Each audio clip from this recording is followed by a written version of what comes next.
em que a gente estudou 3 fenômenos sobre o voto envergonhado.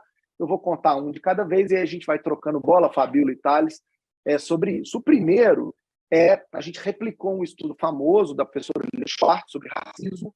Ela perguntava na década de 90, você é racista?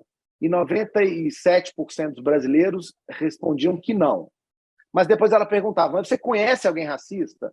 E é muito interessante, Fabíola, 98% dizia que sim. Ou seja, alguém está mentindo nessa história, porque ou os 3% são conhecidos por todo mundo, ou não faz sentido o estudo.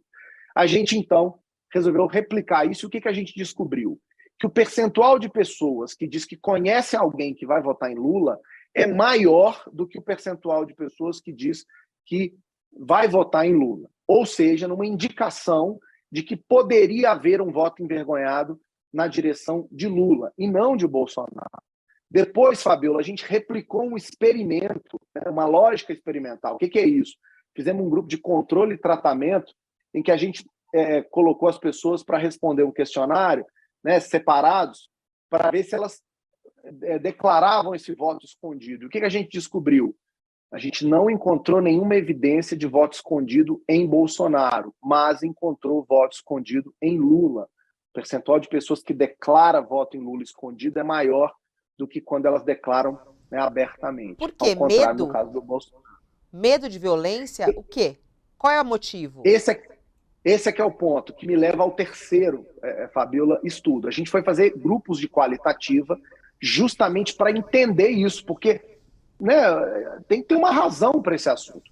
E aí, se você me permitir, podemos até ficar aqui os 3 na tela ou não, como vocês preferirem, só para contar essa história. Nesses grupos de qualitativa, a gente colocou 3 eleitores do Lula e 3 do Bolsonaro e um ator. Para, além do moderador, é claro, o ator fazia o papel que a gente queria nesse processo. E olha o que a gente descobriu, Fabiola. Os 3, o primeiro grupo, nos primeiros grupos, a gente pedia à moderadora para saber a intenção de voto dos 3 bolsonaristas primeiro. E eles declaravam, vou votar no Bolsonaro e tal. Depois ia para o ator, que dizia estar indeciso. Naquele momento, a gente passou a perguntar para os lulistas e os 3 falavam que estavam indecisos, Fabiola.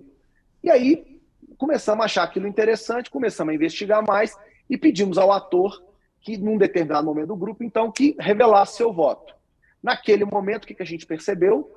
Os 3 eleitores de Bolsonaro passam a argumentar de maneira muito firme contra aquele voto, dizendo é um absurdo, quebrou o Brasil, vocês não podem fazer isso, não podem votar em Lula e tal. O ator continua defendendo o voto, mas o mais interessante, Fabiola, nenhum dos 3 eleitores de Lula se manifestou mais sobre nada nos grupos depois dessa manifestação, sugerindo que há um medo de pressão social muito grande numa falta de explicação de por que votariam no Lula, dado todos os escândalos de corrupção, que é o argumento mais utilizado pelos bolsonaristas. Fabiola, isso chamou muita atenção da gente, Thales, porque pareceu vai haver uma mudança de voto. Quando terminou o grupo, Fabiola, o que a gente fez foi perguntar de novo em quem você vai votar. E, pasmem, os 3 eleitores de Bolsonaro continuam votando no Bolsonaro e os 3 eleitores de Lula continuam votando em Lula, mas sem convicção de dizer isso publicamente. Esse debate é muito interessante. No país polarizado, esse tipo de comportamento, Fabiola, é comum.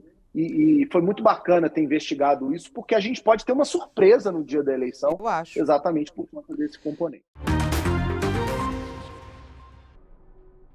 Eu acho que agora a questão toda que está colocada na questão eleitoral é a tal da história do voto útil. Essa fotografia ela serve para impulsionar o voto útil, porque diz, olha, você que é de qualquer tendência, que não é lulista, e que é contra o Bolsonaro e que é a favor da democracia, deve seguir o caminho dessa gente. Eu senti falta ali de um personagem que eu acho que todo mundo está sentindo, o professor Felipe também, senti falta ali do Ciro Gomes. Ele é um presidenciável que não está ali e, pelo jeito, não vai estar em nenhuma foto desse tipo.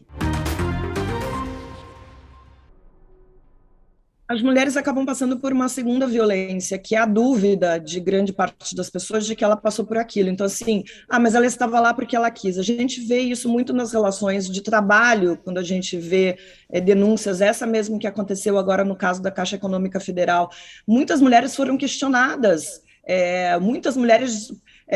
eu vi, inclusive, comentários de mulheres, que isso, para mim, é o que me entristece mais, dizendo que quem não gostaria de prejudicar a vida de um homem poderoso, quem não gostaria de tirar algum tipo de vantagem, fazendo uma denúncia falsa contra um homem poderoso. Então, assim, a mulher passa por um constrangimento, uma violência, quando esses episódios acontecem, e depois ela continua sendo violentada pela opinião pública, que é provavelmente uma das faces dessa violência que ela está sofrendo agora, de ser questionada, mas ela procurou, ela queria, ela tentou ter um relacionamento com ele. Mas as pessoas precisam entender que você pode estar num relacionamento, mas na hora que você fala não, é não, e os homens precisam entender que precisam dar um passo atrás. Qual